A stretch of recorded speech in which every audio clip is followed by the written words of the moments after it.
Imu is beyond devastating, Loki gets the most imposing panels, and the wings of the Pirate King are thoroughly cooked.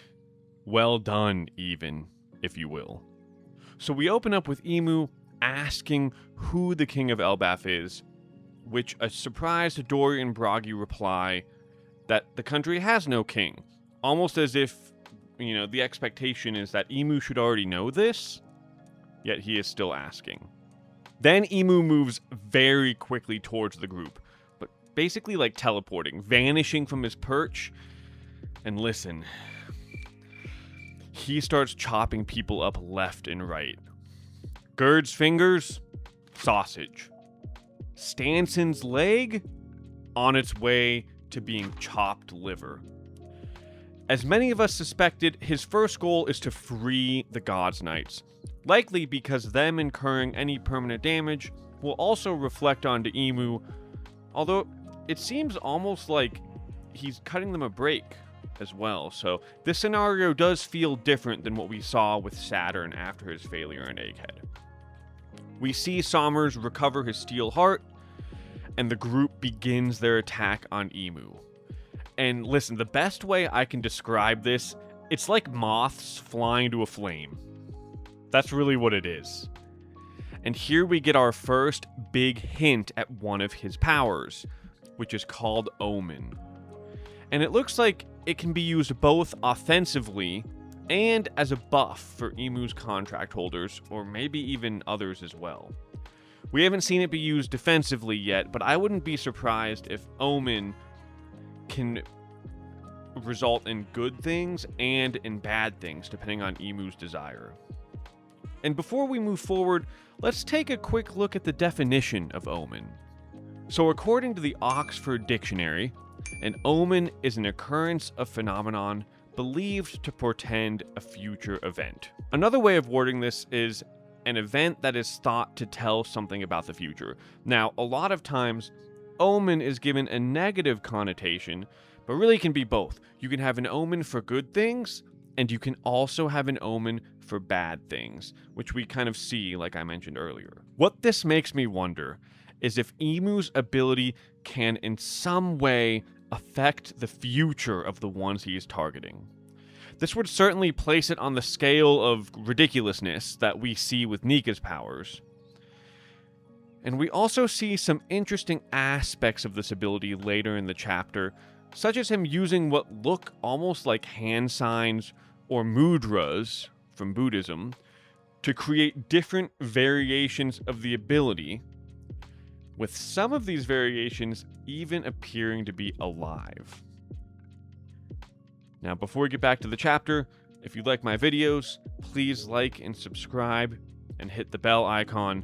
Not only would I greatly appreciate it, but it is also very helpful for small channels such as mine. Zoro goes in with a King of Hell, 3-sword style, Purgatory Onigiri. Zoro, you're using a King of Hell move against the actual, possibly literal King of Hell. And it goes about as well as one might expect. So Imu blocks it effortlessly with his tail, and then he creates one of those hand signs, those mudra, and a black flame appears. Then Imu utters Omen. And let me tell you, this is not an attack that Zoro was prepared for. It sends him flying, and it does not look like he's getting back up anytime soon, though I do expect he will get up later on to confront one of the powered-up Gods Knights, hopefully killing him because I want to see Sanji fight Sommers. But, this is unusual, right? When's the last time we saw Zoro get one shot? Like, genuine, bona fide one shot. Has it even happened in post-time skip? I can't remember, but it is unusual to see, and it is a nice display of Imu's power. Just to throw in, because I didn't think about this when I was writing the review, but it feels like Imu is holding back, like showing restraint, right? He's not going as hard as he could, and I wonder if that has anything to do with his seemingly either limited access to power or limited time on Elbaf. Hiruden then comes in for an attack, and here we see Imu use a different hand sign, which produces an almost homie-like attack, which creates a good-sized hockey-laden explosion, and like Zoro before him, Hiruden goes down. Imu then wastes no time using Omen as a buff for Sommers, who seems to know what it is right away. Killingham is the same later in the chapter, so it looks like the Gods Knights, and I'm going to assume the Gorosei, they know what Omen is. Sommers starts getting excited, but Imu puts a stop to that by telling him there is no time to waste, another indicator towards Imu's potential timeline. And I am not sure we have ever seen Sommers shut up so quickly. They both spring into action, leaping into the sky. We follow Imu, but we do not see where Sommers goes in this chapter, so his destination is a mystery, but seemingly Imu has relayed to him, probably telepathically, the goal he wants Sommers to complete. We see Imu unfurl his wings, and I don't know, he's looking awfully Lunarian right about now. Or if he's not a Lunarian, some form of progenitor to the Lunarians, or he's been altered in his devil fruit in some way, but his wings look a lot like King's. As he's flying, Imu notices Gunko and produces another homie-like attack, but this time from the blunt end of his weapon. It looks like an Omen attack, and it probably is, but I would like to note that we do not see him actually say the attack name. But, much like against Hiruden, this attack produces an explosion. It is left very ambiguous, though. We don't see the effects of this. So if Ragnir truly is the only one who can release Gunko, it is possible that she is still frozen and was protected against this. Or if anyone can get around that stipulation, it would be Imu. And so maybe Gunko is freed. Imu just goes right along. He does not stop to see whether this worked or not. And if it did, it could give implications for the frozen giants, the Galila giants, Galila. I mix the name up sometimes. And basically allow both sides a means of freeing them. So Imu, or Blackbeard, if he gets Imu's powers, or Loki, right? There'd be more than one route towards potentially freeing those giants. We then cut to Sanji and Scopper's group, and Scopper notes that he has never felt hockey like this before, not even on God Valley. Which pretty much tells us that no form of Imu possessing contract holders can match him appearing directly. And we actually don't even know if what Imu is using that Scopper's sensing is the same as when he's channeling through somebody else. It's given all the craziness that Imu's showed so far, it could be something entirely different that we have not yet been introduced to. And I'm sure most of us had already assumed that Imu was just him, but it is nice to get this confirmation directly. Then we cut back to the Walrus School, and it looks like Loki, or maybe Nami, somebody used lightning to flash cook the frozen food. So rather than flash freezing, no, it was already frozen. Now we're flash cooking. Luffy complains about this, but Loki tells him to quit whining. Quit whining, Straw Hat!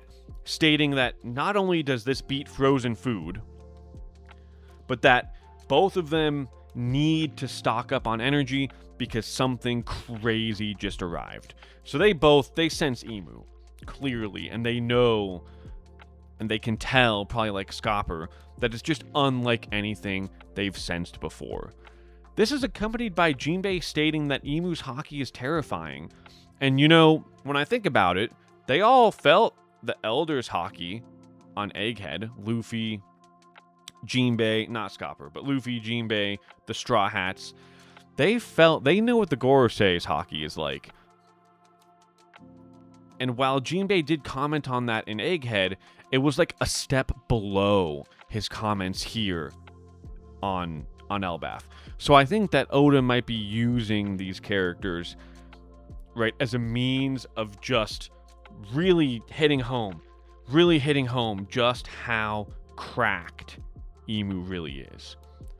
How different, right? Just how crazy he is compared to anything else we've seen before. As we enter the last pages of the chapter, Imu lands near the group with a super cool looking ring of black lightning, fire, hockey, whatever it is. And Jinbei again hits home to Sanji on just how dangerous Imu is. We see in the background that Killingham is already free, and like Sommers is receiving a power-up from Omen. And Sanji, kind of mimicking Zoro before, charges in with, I think, Ifrit Janbei. It could be Diablo Janbei, but I think it's Ifrit Janbei, while telling Imu, "Who said you could free him?" Bold Sanji. Bold. That's the king of the world right there. Right, that's Lord Saint Imu Nerona Sama. I think he can do what he wants. Imu blocks Sanji's kick with either his foot or his knee, repelling him with ease, before kicking him back with his foot/leg covered in black flames. Ironic, is it not? Blackleg Sanji, the one and only Blackleg Sanji, getting done in by a black flaming kick from Imu. Imu has one-upped Zoro in being a demon, being from hell, and he has one-upped Sanji in his own epithet, Blackleg. Blackleg. It's crazy. So, though he gets one shot as well, both of the wings, again, like I said at the beginning, cooked. But I'm fairly certain that, like Zoro, Sanji will be getting up as well, because dang it, I want to see him fight Sommers so bad. So hopefully we get those confrontations later. Speaking of confrontations, we then lead into one of the biggest ones of the century, and definitely one of the matchups that we, or at least I, have been wanting to see, as Loki stands imposingly in front of Imu. And here we get a good sense of scale. Imu is definitely big, maybe around the size of Kaido or Big Mom, something like that. But even he looks small in front of Loki. We kind of saw the size difference earlier too when he attacked Gerd as well, right? He's bigger than like Luffy, but he's smaller than a regular giant, and he's definitely smaller than Loki. Although Luffy can change his size, so who knows? Maybe Imu can change his size as well. And here, Imu and Loki, they have a little bit of a back and forth, right? They do a little chit-chatting before they actually, seemingly initiate. We don't see that in this chapter. But Loki's like, "What business do you have here in Elbaf, maggot?" Because that's how he's looking at him. Imu states that he has come to find Harald's killer from 14 years ago, as Harald was his servant. And Loki, listen, Loki understandably does not take kindly to this, exclaiming that Harald was no servant of Imu. He was instead his father, and more importantly, the king of Elbaf. And then Loki just comes out swinging right out and says, "Listen up. I am the one you are looking for." Only for Imu to snap back and say that had Loki not been there, many tribulations could have been avoided. Loki then calls him a dumbass and says, "Where else would I be but on Elbaf?" And listen up, of those on this island, only Loki and possibly Luffy have the chance of smack-talking Imu like this and being able to get away with it. With that said, though, I still think Imu trumps both Luffy and Loki, right? I am now confident that the true fight's on Elbaf. The stakes have arrived. This whole arc has felt kind of low stakes. I mean, we had the Gods Knights, we had the stuff with the kids, we had the Nightmare Monsters, but we did not at any point, at least for me, feel an overwhelming sense of dread. And so right now, here's what I think we're seeing, and I've mentioned this already. We're going to have Zoro and Sanji versus Omen, Sommers, and Killingham. And we're going to end up having Luffy and Loki versus Imu. I'm not sure what the other Straw Hats are going to do. I think Chopper's definitely going to be on medical duty. He was right there with Gerd and Stanson, so he's probably going to help them heal up right away. Gerd's fingers are probably okay. Stanson's legs probably okay. I mean, if anyone can do anything about it. We have Chopper, Franky, and Vegapunk on this island, so they're good. I've mentioned this in a past video, but I would love to see like a team up with the remaining Straw Hats helping either Zoro and Sanji against Omen, Sommers, and Killingham, or helping Luffy and Loki against Imu. But who knows? That could be pretty dangerous. But again, we haven't seen like a real crew team up since Thriller Bark, and so I think that Elbaf would be a great time to do this. And it's going to be necessary, like, for us to defend Elbaf against Imu, the leader of the world. And I'm very convinced now that defeating Imu is not in the cards. This is a time limit. Oda loves his time limits. Like the Birdcage in Dressrosa is a great example. Vegapunk's message in Egghead is a great example. This is his time limit. Surviving Imu before he has to go back to the Holy Land and probably withdraw the Holy Knights with him, that's going to be our win condition. Otherwise, I just don't see it happening. I think it's too early for Imu to be defeated, especially if it's by the Straw Hats. And it's probably better for the story if he comes out trouncing everyone and it's his own restrictions, whatever his time restrictions are, that limit him rather than us actually winning. And so I hope you enjoyed this review.